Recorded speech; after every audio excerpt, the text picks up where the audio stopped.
اردو کہانی لا حاصل۔ یہ سچی کہانی شہر کراچی کی ایک خوشحال فیملی کی ہے جس میں بزنس مین صادق انصاری، ان کی بیوی نسیم اور 2 بچے، بڑا بیٹا صابر انصاری اور بیٹی شمیم تھے۔ دونوں بہن بھائی بچپن سے ہی ایک دوسرے سے بہت محبت کرتے تھے، اسکول بھی ساتھ جاتے تھے، کھیلتے بھی ساتھ ہی تھے۔ وقت بہت تیزی سے گزرا، دونوں جوان ہو گئے۔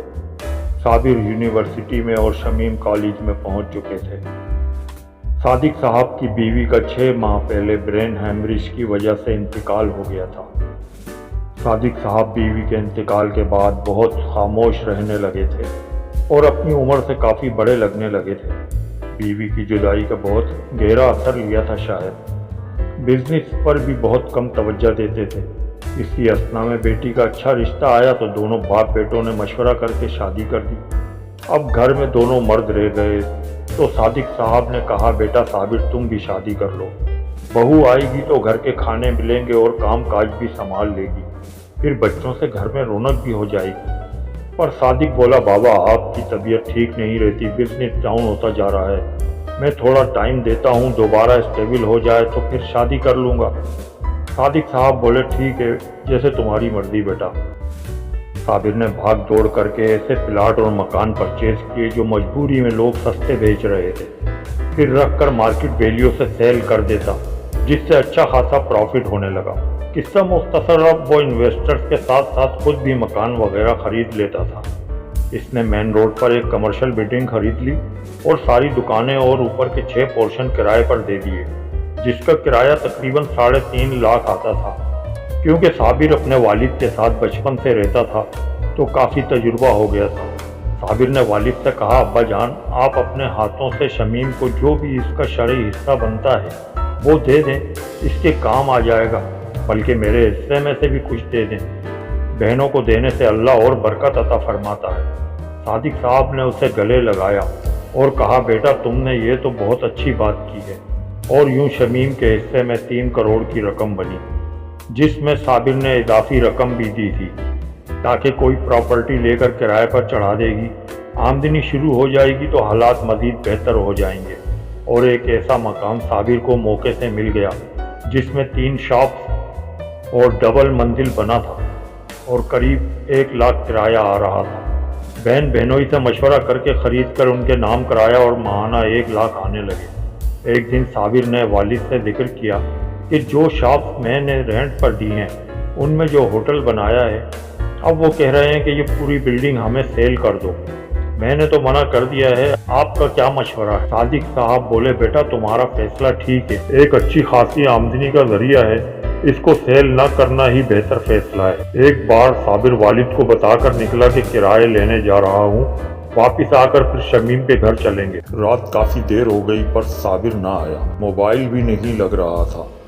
صادق صاحب پریشان ہو گئے، ہوٹل والے کا نمبر ڈائری سے تلاش کر کے کال کی تو اس نے بتایا صابر بھائی آئے تھے، سب سے کرایہ لے کر ہمارے ساتھ مغرب کی نماز پڑھ کر نکل گئے تھے۔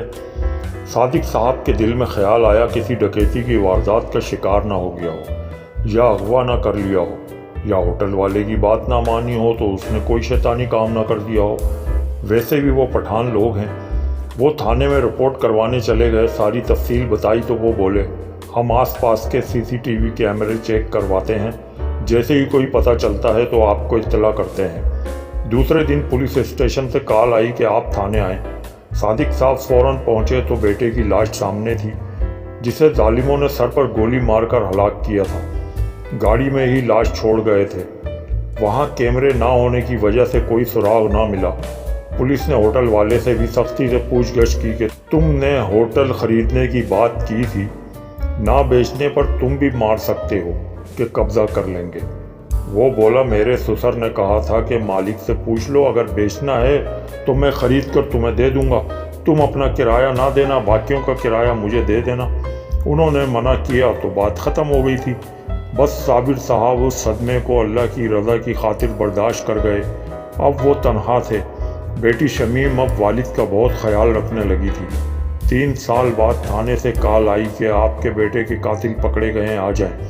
صادق صاحب ان ظالموں کو کڑی سزا دلوانے کی آرزو لیے جلدی سے تھانے پہنچے۔ جیسے ہی ملزمان کو سامنے لایا گیا تو صادق صاحب بولے، ظالموں، میرے بڑھاپے کا واحد سہارا کیوں چھین لیا تم لوگوں نے؟ ہم تو جانتے بھی نہیں تھے ان کو، ہم پیشہ ور قاتل ہیں، ہمیں سپاری دی گئی تھی 2 لاکھ روپے کی، ہم نے مار دیا۔ ملزم بولا، کس نے رقم دی تھی؟ ایک پولیس والے نے پوچھا۔ وہ بولا، ایک عورت تھی، تفتیش سے پتہ چلا اب تک وہ لوگ 9 افراد کو قتل کر چکے تھے۔ جب پولیس نے اپنے روایتی انداز میں پوچھ گچھ کی تو پتہ چلا شمیم نے ہی اپنے بھائی کی سپاری دی تھی۔ صادق صاحب کو پتہ چلا تو انہوں نے پولیس سے اپنی رپورٹ واپس لی اور بیٹی کو بہت شرمندہ کیا کہ تم نے اس بھائی کو مروا دیا جس نے اپنے حصے میں سے بھی تمہیں دے دیا اور آمدنی کا ذریعہ بھی کر دیا۔ تم نے یہ بھی نہ سوچا کہ باپ کا اکلوتا وارث تھا، آگے اس سے میری نسل چلنی تھی۔ ارے ایک بار بول دیتی تو وہ ویسے ہی دے دیتا، چاہتا تو میں تجھے سزا دلوا سکتا تھا، پر میں نے اپنی بیٹی کی محبت اور تیرے بچوں کے مستقبل کا سوچا۔ تو دولت کی حوث میں اتنی اندھی ہو گئی کہ بھائی کی جان لے لی۔ شمیم قدموں میں گر گئی، ابا جان مجھے معاف کر دیں۔ شیطان نے میرے ذہن میں خیال ڈال دیا تھا کہ اگر تیرے بھائی کی شادی ہو گئی تو اس کی بیوی بچے وارث بن جائیں گے۔ بھائی کو راستے سے ہٹا دے تو باپ کے بعد ساری جائیداد تیری ہوگی۔ میں لالچ میں آ گئی تھی۔ باپ نے تو بیٹی کی غلطی کو یہ سوچ کر معاف کر دیا کہ بیٹا کھو چکا ہوں، اب بیٹی کو تو بچا لوں، پر اس کے شوہر نے وہیں کھڑے کھڑے طلاق دی کہ جو دولت کے لیے بھائی کو مروا سکتی ہے تو وہ کچھ بھی کر سکتی ہے، اور اللہ نے اسے اس کے کیے کی سزا دے دی۔ شمیم کو بھائی کو مروانے کا صدمہ دماغ کو جھنجھوڑ رہا تھا کہ طلاق کے صدمے نے اسے بالکل پاگل کر دیا۔ بہت علاج کروایا پر وہ دنیا سے بے خبر ایک نجی پاگل خانے میں زندگی گزار رہی۔